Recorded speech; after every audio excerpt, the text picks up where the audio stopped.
So when Matthew clearly looks at Mark's passages and sees this as problematic, so he changes this. It's not just an expansion. It's a completely change in words, right? This is clearly what does Matthew? Yeah, Matthew. So wait, okay. So that doesn't follow. Just because Matthew has a different rendering of what was said, exactly how it's said, it does not follow that Matthew had a problem with Mark saying according to Mark's gospel. Let me finish, please. Let me finish. So which question are you answering? Which question are you answering? Let me finish. Are you answering a question? Omar, restate the question and let him respond fully. Yeah, absolutely. I don't need him to restate the question. That wasn't a question, then it was me making a statement. So here's my question then. Deuteronomy chapter 6, verse 4, correct? Now he's changing the question, host. He's changing the question. I was answering the first one. Am I allowed to clarify? Am I allowed to ask questions? So if I can finish answering what he asked, okay, then we can ask the next question. Guys. Omar, ask your original question before the Deuteronomy 6. That's what I'm saying. I didn't make a question. I gave a response before moving to the next question. I didn't actually ask. You asked the question about Matthew, having a problem with Mark and so forth, and therefore changing it. I was responding to that. So can I finish my response? Yeah, okay, go ahead then. Let him respond, and then can I finish my question though? Let me re-articulate it in a way that he may understand. I don't need you to re-articulate the question. I know the question. I'm in the middle of answering. No, you're not in the middle. I want to re-articulate so you understand, to clarify it. My question is simple. In Mark's account, Jesus says, why do you call me good? No one is good but God alone. Now, Matthew comes along and doesn't include this. It's not an addition. It's not an expansion. It's a change of the words. He doesn't include any of those words. He says, why do you ask me what is good? Why does he do that? Because according to scholarship like James Tabor, for example, this is because he was so embarrassed because of how problematic it was. So what's your response to that? Okay. So again, you showing where Matthew has a different rendering of what Jesus said in that context does not follow that Matthew had a problem with how Mark rendered Jesus's words and therefore changed what Jesus said there. So that's a fallacy. So you having that conclusion is wrong. I do not hold to your premises. Okay, what's the name of the fallacy that I just allegedly committed? I don't have to name it. So you don't know the name. So you're just saying it's a fallacy. You don't know what fallacy it is. It doesn't logically follow. So correct. I can say that it doesn't logically follow without having to name. I know you can say that, but okay, thank you. You can say that, but you're not proving that. So when Jesus cried out to his God in chapter 15, verse 34, does God have a God? A very good question. So the reason why Jesus is referring to the Father as his God is because Jesus, being the Son and one in essence with the Father, comes down and humbles himself and takes the form of a servant and takes on the form of flesh, which means in Jeremiah chapter 32, verse 27, God is the God of all flesh. So this includes when Jesus takes on flesh. Excuse me. You're not answering my question. Dude, this is my answer. I'm asking you. God is the God of all flesh. Therefore, when Jesus takes on flesh, the Father becomes his God, and that's why Jesus, who is God, one in essence of the Father, also has a God according to his flesh, which is, you also see this in Psalm 2, where he says, where he says in Psalm 22, that you have been my God from the womb. Yeah, it's been my God from the womb. So in other words, God has a God, yes? Instead of all that waffle, God has a God, right? I just explained how and why. No, I'm not asking for the explanation of how. I'm asking, does he have a God? Again, you're answering questions. You in the beginning, you asked me, how is it that your God has a God? That's what you asked. Okay, and now I'm asking you, does God have a God? Does God have a God? It's simple. Okay, I'll answer it again. So Jesus, being God, has the Father, who's God over him. You're not answering my question. Logic. Can you address the question? I just answered it. Thank you. I appreciate that. I just answered it again. No, you're explaining. You just said yourself. You're explaining how he has a God. I'm asking you, does he have a God? Yes or no? I'm not asking for an explanation of how. Let me just ask this for clarification. Can I ask this for clarification? Am I able to answer the question and clarify? Absolutely, but actually, and start by answering it yes or no, and then explain. Okay, all right, so no problem. Does God have a God? Is your question? Yes. The answer is yes. And here's the clarification: that Jesus, who is one in essence with the Father, who's also God, takes on flesh, humbles himself, and Jeremiah 32 says, God is the God of all flesh. So when Jesus takes on flesh, the Father becomes his God. Not that he's a separate deity than he is, but that he has authority over him. He's the ruler over him and submits to him. Okay, great. So if God has a God, then according to the classical laws of identity, how we would count there to be two gods. So how would you go against this then? Because we have You God have to who has a substantiate. God. Please substantiate that. Absolutely. So, for example, if we say that a father has a father, there would be two fathers. Likewise, if you're going to say that God has a God, there would be two gods using the simple law of identity. Okay, I know you don't know how that works, but it should be pretty simple. Okay, so that'll be a false equivalence because you're talking about father and father in human terms. So when you're talking about the nature of God, there being multiple persons doesn't necessitate that there's multiple beings. You understand that there's a difference between being a person. It's a good thing that I never actually made that argument. Then you just strawmanned me. Okay, my actual argument was this: if you're going to say that God has a God, the fact of the matter remains that there would be two gods. Now you said to me, "Oh, but the example you gave was humans, therefore it's disanalogous." But that's false because the laws of logic are universal. They're not just subject in one situation. Is this a question? Yeah, the question is this: are the laws of logic universal? Do they apply to God? Oh, wait. Repeat the question. I'm sorry. Do the laws of logic apply to God? Do the laws of logic apply to God? I believe that I believe that the laws of logic are a reflection of God's nature. So again, thank you for giving me that information. I'm going to ask you again: do they apply to God? I believe that they're a reflection of God's. That's not an answer. I don't believe that God. Yeah. I don't believe that God is logic. Can you give a yes or no answer? Do they apply to God? I don't believe that. I don't believe that God. I don't think this is a yes or no. God is not bound by the laws of logic. They are a reflection of His nature. Wait. He's not bound to them. Okay, great. Can God exist and not exist at the same time? That's what I'm saying. I don't think so. I'm asking you simply, He cannot exist and not exist. No, thank you. So obviously he is bound to them. Then, if he's not bound to them, it means it's not that he's bound to it. It's a reflection of His nature. He doesn't. Okay. If he's subject to them, it means he's bound. That's your time. Okay. All right. The same way I was strict on Omar, logic, I'm going to do same way I did with him. I'm going to be with you, brother. Let me know when to start your time. 3, 2, 1, go. Who does the temple of Jerusalem belong to? According to what passage? According to the Bible. Who does the temple belong to? According to which passage specifically? Because we're talking about the Gospel of Mark. First Chronicles 29:1. Who does it belong to? First Chronicles what? 29:1. It says that the Lord, the temple belongs to Yahweh God. You asked me a question. What does it say? So I know. Just please answer. Yeah, 29. I'm going to answer. I'm going to read the passage because you said to. No, I don't need you. Pause my time. Moderator, he just said to me, "What is it?" Pause my time. I don't need you to waste my time by reading a passage. I just told you what it says. So can you please answer the question? Okay, guys, is the question what does the passage say? Or the question is not what does the passage say. The question is who does the temple belong to? I don't need him to waste my time by trying to let me go and read this passage. I don't know. That's a waste of my time. We did the same thing. I asked the question. Asked the question, so please answer. Okay. That's beautiful. So I'm going to answer it. Thank you. So start the time again. Can you not interrupt like you said to me? Thank you. So you said it answers the question in this passage. So I'm going to read the passage. I'm going to give you the anscer that's in this passage, like you said. Pause my time. Okay, guys. All right. He just said that the answer to his question is in the passage. Okay, look. Pause, please mute up, dude. Moderator. Yes. This dude right here, what he's doing. I asked him a straight question. I did not ask him to go and read a passage. I didn't ask him to go do that. This dude is trying to stall and waste my time, and I can see it from a mile away. That's why I asked you to clarify. What are you? It's very simple. According to the Bible, who does the temple belong to?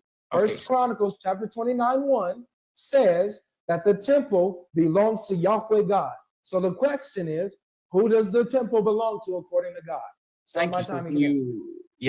Can you start the time again? Thank you. So you said, according to this, I'm going to have to verify this in part of my answer. So I'm going to read the passage and see if it's in my answer. So allow me to read and pause it while he reads it. Pause it until he reads it. Pause my time until he reads it. Part of my answer. No, it's part of my answer. Guys, come on. Please do not make me questions and a straightforward answer. This is crazy. He said that the answer. This is embarrassing, Omar. This is embarrassing. No, I agree. It is embarrassing. We agree there. But however, I think we disagree on. Embarrassing. Go ahead. Read the passage so that I can start my time. No.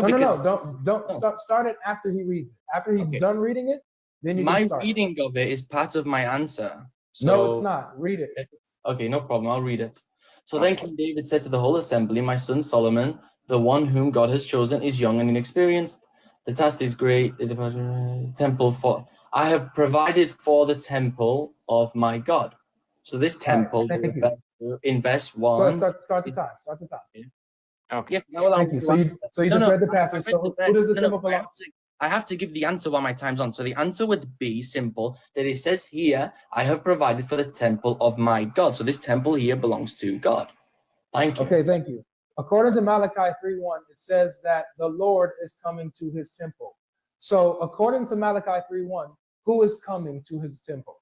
Yeah, I disagree that it references Malachi in the Gospel of Mark, though, so it's I irrelevant. didn't ask that. I didn't ask that. According to Malachi 3:1, who's coming to his temple? Yeah, I've got a clarification question like you did. What's the relevance to this passage, though? Malachi 3:1, who is the one who's coming to his temple? No, but if you remember, host, he asked for the relevance, right? So I'm asking, what's the relevance of Malachi? So you can't ask me a question. You have to answer the question. You don't need to clarify. I'm not asking. Wasting my time. Oh, Omar, you're stuck here. This is embarrassing. Let me finish. Just 1 second. This is embarrassing. Okay, Central, can you pause the time for a second, just so he doesn't cry? So Central, this is embarrassing. When I was asking him questions, this is crazy. I'm simply doing what he did. When I asked him a question, he said, "What's the relevance, moderator?" I'm simply asking you, moderate. Can you please stop interrupting? I'm simply asking you, Central, as a moderator, I need to know the relevance of the Gospel of Malachi, right? It's simple. I'm doing exactly what. Also, can we keep it to the topic of Mark? Thank you. I appreciate that. Yeah, he's jumping to Malachi. Mark quotes this. No, where does it quote it? Where does it quote it? I disagree. Look, guys, I'm not gonna keep stopping the time. Please ask a straightforward question and give a straightforward reply. I asked a straightforward question. He keeps wasting my time. The debate is on Mark. If you're gonna quote Malachi and say that Mark quotes it, I disagree. Mark quotes Malachi. Where does he quote it? Now, Logic can ask the question. I'm gonna start the time. Okay, go ahead. Thank you. So again, according to Malachi 3:1, who's coming to his temple? According to Malachi 3:1, let's pull that up real quick. Malachi, you said chapter 3, verse 1, right? Okay, let's see. He's wasting my time again. No, I'm gonna read it. I'm literally reading it until he reads it. I will send my message. Pause it until he reads it. It says, I'm answering you right now. Literally, if you just let me finish, we're gonna waste time. So it says, I will send my messenger who will prepare the way before me. Then suddenly the Lord you are seeking will come to his temple. The messenger of the covenant, whom you desire, will come, says the Lord Almighty. Okay, now start it. So according to Malachi 3:1, who's coming to his temple? So it says, then the Lord you are seeking will come to his temple. So it says, then suddenly the Lord you are seeking will come to his temple. Yeah. All right. So thank you for affirming that God is the one who's coming to his own temple. So God is coming, and he sends his messenger. I'm setting up my question. Did I offend that? He sends his messenger. He sends his messenger before him to prepare his way, and he's the one who's coming to his temple. Yes. According to Mark, who is the one who's preparing the way for the Lord to come? Yes. So again, in the Gospel of Mark, this is actually a fallacy. Okay, in the Gospel of Mark, it doesn't reference Malachi chapter 3, verse 1. I already told you I disagree with that fundamentally. In my view, and according to, for example, Philip Comfort, his commentary of Mark chapter 1, verse 1 to 3, which you haven't read, it states what? That it actually refers to Exodus. The actual passage quoted is Exodus. So again, I reject the fundamental notion that it refers to Malachi. So it's an irrelevant question. In Mark chapter 1, it says, the voice of the one crying in the wilderness, prepare the way of the Lord, make his path straight. Who is the one who's preparing the way of the Lord in the wilderness? Okay, great. So can I have a full answer, please? That's beautiful. It's simple. Who is the one preparing the way? It's one name. I'm going to answer, but as you said previously, you want to expand. Just answer. I'm going to answer with an expansion like you did. He's wasting my time. I'm not. Let me Omar, please answer the question. I'm going to answer, but I need to explain it like he did, right? So, in the one who is paving the way, who's preparing it, John the Baptist. However, as we see in chapter 9, verse 37 of the Gospel of Mark, no, I'm finishing my answer. If you take a look at chapter 9, verse 37, it says to welcome God's representative was to welcome God. We can apply that here. To prepare the way for God's representative was to prepare the way for God. Again, it's just simple agency, right? Likewise, if you say make the way for the king, you're referring to or even including those accompanying him, right? It's that simple. It's called agency, which you obviously don't seem to have. Thank you. If you make the way for the king, is the king coming or is just a representative coming? So again,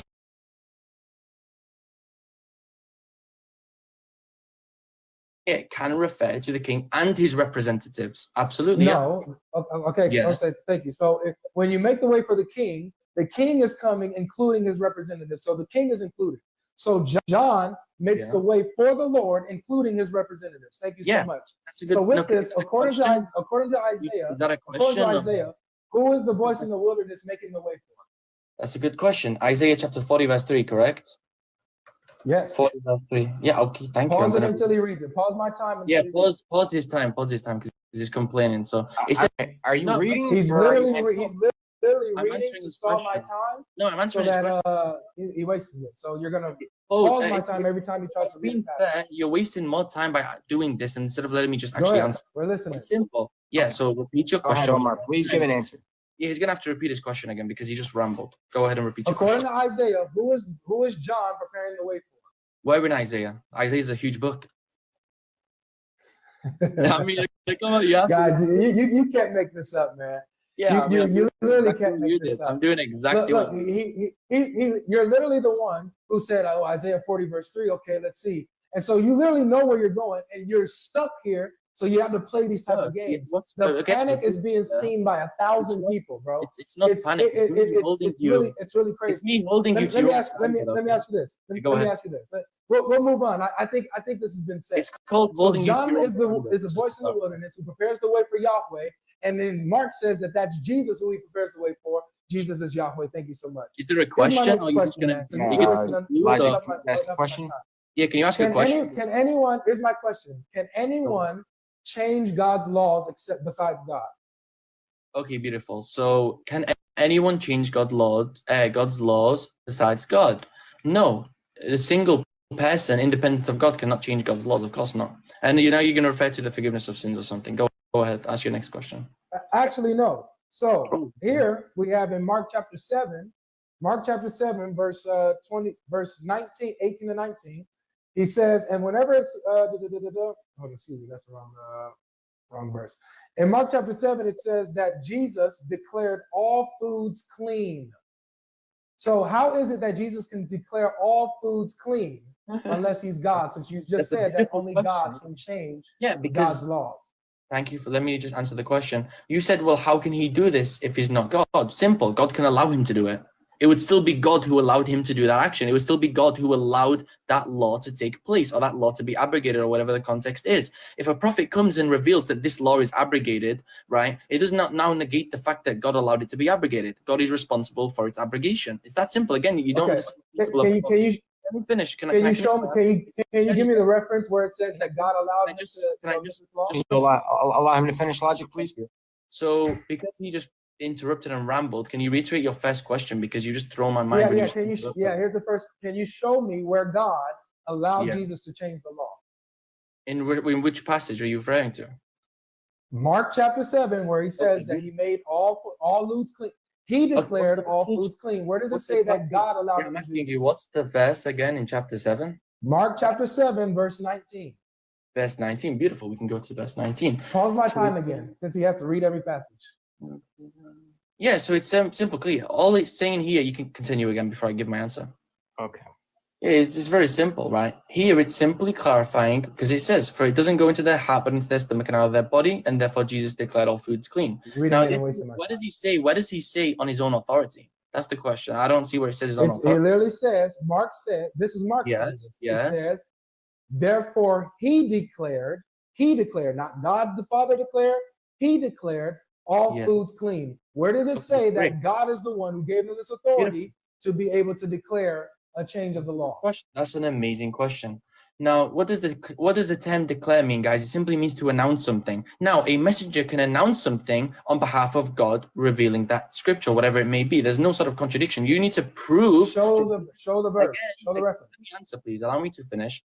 According to this passage, Jesus simply declaring that X, Y, Z is the case doesn't mean that he's doing it on his own authority. Your whole argument presupposes that Jesus did this independent of God. He did this on his own authority, which the passage doesn't say. Therefore, your conclusion is a false. Show the verse. Show the verse where it's not on his authority. Yeah, Listen, just that's a allow good him to do question. this. Show the verse. Beautiful, beautiful. So if we take a look at chapter 7, verse 19, it does not say that he does it on his own authority. Therefore, you claiming that is simply up to Can you guessing. show me the verse? Look, I have to Is cut you there, short. is there, Can you show Logic, me the ask the verse question. where it says that God allowed him to change the law? This is what you have to do. You Just have to one second. substantiate what you said.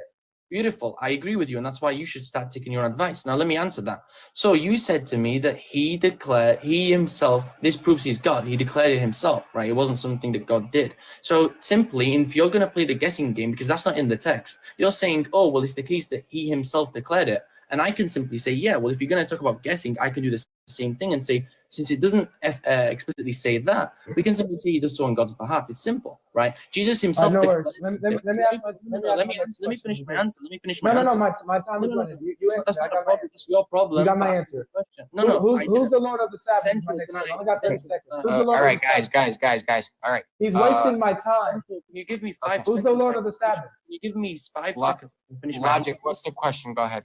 Go ahead. Who's the Lord of the Sabbath?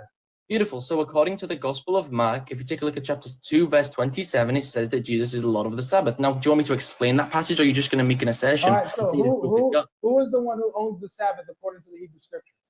Yeah, so Yahweh owns the Sabbath. However, if you Yahweh is the Lord let of me the finish Sabbath. my answer, please. If the Sabbath is made for people and Jesus is Lord of the people, then it would logically follow he'd be Lord of the Sabbath. It's that simple. If you look at the actual, Let me finish. Time. People? No. Central, can I finish my answer to this question? He asked the question. I'm happy to Okay, thank Okay. you. Thank you. That's it. my answer. That's it. We're going in the Ask the closing. question. Let me answer. We're going in the closing.